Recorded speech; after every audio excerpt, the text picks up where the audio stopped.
Listo, no? Bueno, txalde ondan hoi. Lehen puntuan aurreko bilkuretako aktak, azaroaren 27 eta abenduaren 5 aktak. Zerbait komentatzeko? Bigarren puntuan, azaroaren 21 eta abenduaren 12 bitarteko alkate dekretuen berri ematea. Zerbait? Ez. Hirugarren puntuan, 2026 urterako lanpostuen zerrenda onartzean.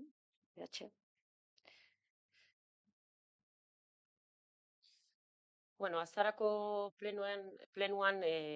plenotik pasa gendun 2025ko lanpostuen zerrendako aldaketa puntualan onartu genuen arkitektoa izarritako tituluan eguneraketa. Gero baita ere azareko plenotik pasa gendun 2026ko plantilan bi plaza berri txertatzean ingurukoa. Eta, bueno, orain datorkiguna da lanpostuen zerrendan hainbat aldaketa txertatu biharra, eta baita ere bi plaza berri horien ezaugarriak edo bete beharrak txertatzea. Hor bi txosten bidali dira, bai idazkariana eta bai pertsonalgo teknikariana.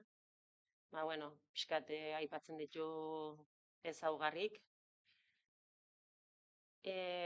Bueno, egindako aldaketa nagusienak dira jubilazioa dela eta bete gabe izendatu jan plazak jartzea, igeltxor ofiziala bat, operario laguntzaileak dira 2, udaltzain bat, liburutegiko arduradun artxibaria, garbitasun koordinatzailea, eta gero igeltxeri ofiziala bigarrena, erreserba egoerantzeona, 2 urterako erreserba zekana, hauek pasaia eta ezgaitasuna onartu hielako, orduan bete gabe zela pasatzea hauen bere egoera. Gero, barne promozioz, 2 plaza lortu dira, orduan lehen zituzten plazak bete gabe izendatzea pasadia. Obra eta zerbitzutako enkargatua dana gaur egun, lehen ozan iturgin ofiziala bata, orduan bete gabe azaltzen da, eta operario 6 plaza oain hartu duna, lehen operario 8 plaza zukan, orduan hori ere bete gabe egoerara pasada. Eta gero beste aldaketa, baita ere Eusko Jaurlaritzak lanpostuan zerrendan erabilitako koden azalpenan aldaketak egitea eskatu zuen, alegia titulazioan aldaketetan.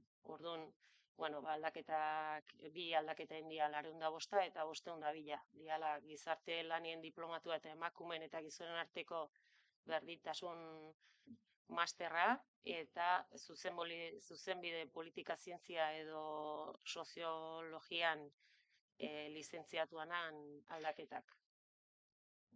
Hoxe, eta aparte, esan bezala, inda 2 plaza berri hoien, betekizunak edo, bete behar edo ezaugarrik jarri dira.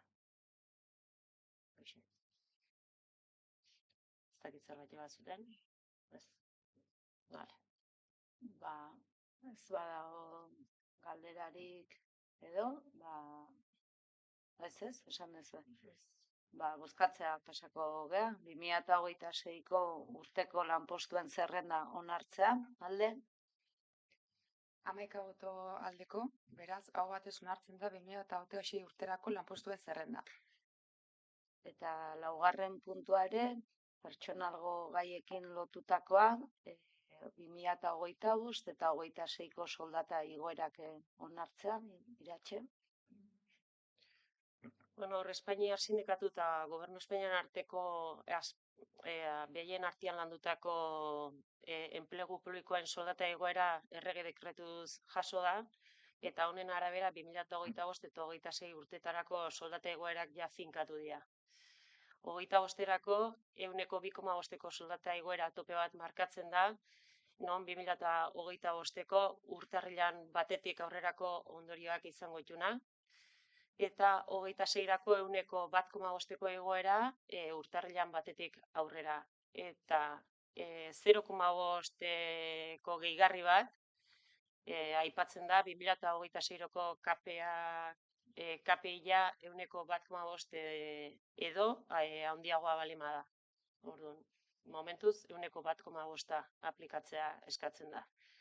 Hau dana esan, negoziaketa maitik pasata dagoela, onartu zala bertan, eta onartu zana zen eudelek proposatzen zuen bezala 1,2%ko igoera, eta 2025-ako 1,2%ko igoera topea onartzea, eta 26-erako 1,1%.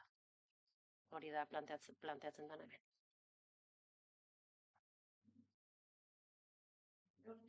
Okerrezuan hau, negoziaketa mailan esan zen, komunikabideetan atera den akordioa zabalagoa da berez, baino buletinian ateratakoa justu hau da, eta beraz aplikatzen dana da zazki buletinean argitaratutakoa egia da entzun degulako komunikabideetan akordioa hurrengo uste 3-4 urte 25-28ako akordioa da, baina guztira 1,11ko igoera bat, baino berez proposatzen zuten akordioa, baina errege dekretu hontan jasotzen dena da 2025 eta 26-erako igoerak hitz egiten dira.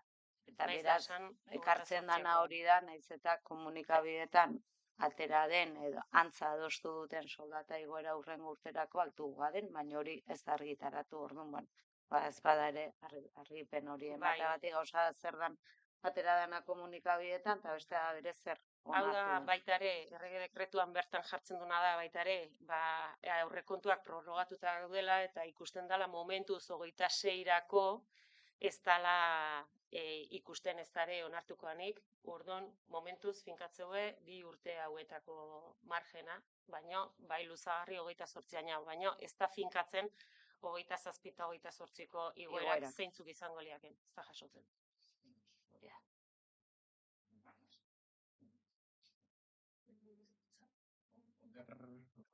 Igual oker nago, baina hau ez da diktaminatuta, ez? Ez batzordetik hau etzan eraman da, hau nik esango nuke, batzordeak lehenago egin ditugu hilabete hontan, eta esango nuke hau batzordea egin genunean artean oraindik ez zegoela zehatuta, eta orduan bai, nolabaite abenduko plenoan onartu eta abenduko nominan ja eragin ahal izateko behintzat denbora eman zigun berez soldata igoerak bai negoziazio maitik pasa behar dutela, eta beraz negoziazio maila sindikatuekin bai egin dela soldata igoera hitz egiteko, baina arrazoi dezu diktaminatu ez da egin, gerora batzordea egin eta gerora iritsi zalako gai hau. Orduan, helburua bazan abenduko nominetan sartza, eta horregatik, plenoa genuenez, erabaki genuen. Orduan, igual bai, bozkatu beharko litzatekela aurrena, igual gai ordenean sartu edo ez, eta gero bozkatu. Hori zeingo dugu hori bozkatu ez, tratatu edo ez. Orduan, aurrena ja tratatu dugu, baina gai ordenean sartzearen alde. Hau batez onartzen da gai ordenean sartzea 2026ko soldata igoerak onartzea. Orduan nahi bazue tratatzen jarraitze dugu. Zerbait bada, ez bada beste zer, 2025-26ko soldata igoerak onartzea alde. 11 boto aldeko ondorioz, hau batez onartzen dira 2025 eta 26ko soldata igoerak. Eta 5. puntuan, eskaera galderak. Zerbait. Mentxe uste dugu, urteko azken plenoa, hauek ere iristen dira, ustez.